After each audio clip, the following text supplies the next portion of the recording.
नमस्कार, news capital express में आपका स्वागत है। शुरुआत करते हैं खास खबर के साथ। एमपी में एक के बाद एक बड़े घोटाले सामने आते जा रहे हैं। जबलपुर में आरटीओ के यहां छापामार कार्रवाई में करोड़ों रुपए संपत्ति का खुलासा हुआ है, तो वहीं एमपी के मंडला के आदिवासियों के नाम पर अफसर 110 करोड़ रुपए नकार गए। इतना ही नहीं, इन अफसरों की मिलीभगत के चलते भारत सरकार द्वारा जैविक खेती के लिए बनाई गई योजना को फर्जी कागजों पर बनाकर जमकर बंदरबांट किया गया। यह हम नहीं कह रहे हैं कि बल्कि कांग्रेस सूचना का अधिकार प्रकोष्ठ के प्रदेश अध्यक्ष पुनीत टंडन ने प्रेस ब्रीफिंग कर इसका खुलासा किया। उन्होंने इस पूरे मामले में संबंधित अधिकारियों पर सीधे एफआईआर दर्ज करने की मांग की है। मध्य प्रदेश कांग्रेस कमेटी मीडिया विभाग के अध्यक्ष आदरणीय के मिश्रा जी, हमारे मीडिया की उपाध्यक्ष बहन गोविंदू डामोर जी, मध्य प्रदेश कांग्रेस कमेटी आरटीआई प्रकोष्ठ के प्रदेश अध्यक्ष पुनीत टंडन जी और पत्रकार साथियों, मध्य प्रदेश के अंदर जैसा कि आपने देखा पिछले कुछ दिनों से भ्रष्टाचार की श्रृंखला चल रही है। भ्रष्टाचार का एक दीमक जिस तरह लग चुका है, उसमें रोज नए नए खुलासे होते हैं, सारी स्थिति आपके सामने आती है।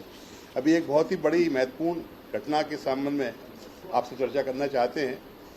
महत्व ये है कि केंद्र सरकार द्वारा जैविक खेती करने के लिए मध्य प्रदेश में 20 जिलों के अंदर योजना बनाकर दी, राशि किया गया। उसमें एक जिले के अंदर मंडला जिले में ही उन्होंने उसको राशि जारी किया गया। 54 करोड़ रुपए की राशि स्वीकृत की गई, 20 करोड़ रुपए वहां पर दिया, 36 करोड़ रुपए प्रदेश सरकार का था।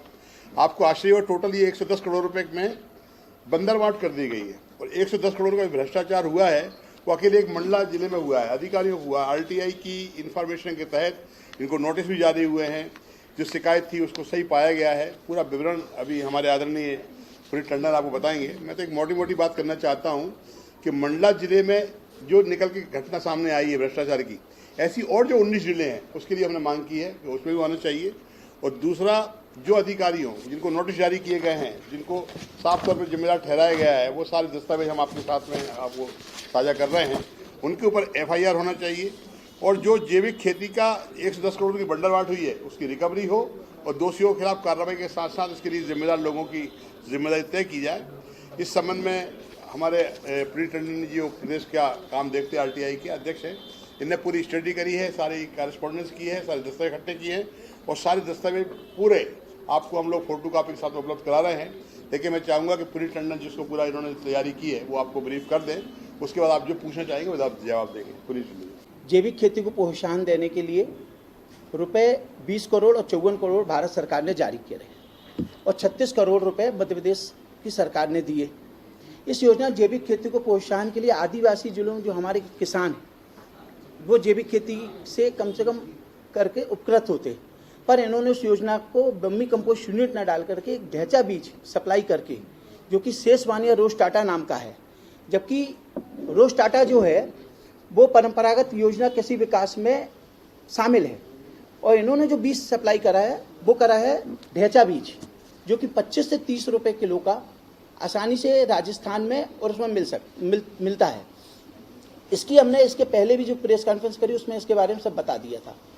हमारा इशू ये है कि हमने जब आरटीआई के तहत जानकारी ली, विधानसभा से जानकारी मिली, विधानसभा में जानकारी मिलने के बाद जो 2 विशेष केंद्रीय सहायता और आदिवासियों के लिए जो 2 प्रकार की राशियाँ मिलनी थी, उनको जैविक खेती का सामान मिलना था, वो नहीं मिल करके एक ही राशि, दोनों राशियों का एक ही सूची में आहरण कर दिया गया।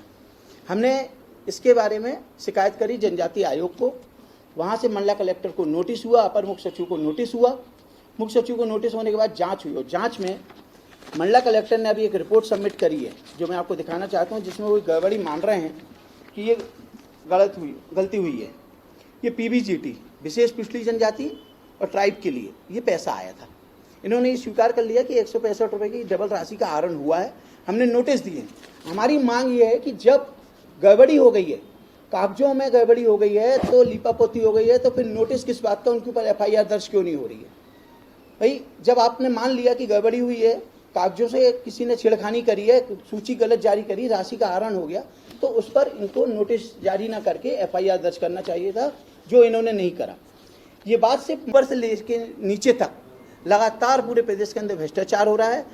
ये सरकार जो पूरे देश में आदिवासियों की हितैषी बनती है, जो आदिवासियों के हितों की बात करती है, उनके अच्छे जीवन की बात करती है, आज उनकी योजनाओं पर भ्रष्टाचार करके मध्य प्रदेश सरकार ये बता रही है कि वो आदिवासियों को कितनी हितैषी है। जो उनके जीवन यापन करने के लिए जो योजनाएं आ रही हैं, जिस पे पैसा आ रहा है, उस पर खुलेआम भ्रष्टाचार हो रहा है, उस पर पूरा बंदरबाट हो रहा है। आज शिवराज सिंह जी और देश के लोग जो है उनके हितैषी बनने की कोशिश करते हैं, पर एक तरफ देखें कि उनके ही लोग पूरी योजनाओं को बंदरबाट कर रहे हैं, बांटने का काम कर रहे हैं, इस पर कोई नजर नहीं है। मेरा आप लोगों के माध्यम से एक संदेश भी है, एक अपील है कि इस पूरे प्रकरण में, इस पूरे मामले में FIR दर्ज हो। मंडला कलेक्टर ने जिनको नोटिस जारी किया है, नोटिस से कुछ नहीं होगा। जब कागजों में आपने गड़बड़ी पाई है तो उनके ऊपर FIR दर्ज कराएं, और इसी प्रकार से मंडला के पूरे जिले में, डिंडोरी में, उमरिया में और प्रदेश के 19 जिलों में इसकी पूरी जांच होनी चाहिए। यह हमारी इस प्रकरण में मांग है।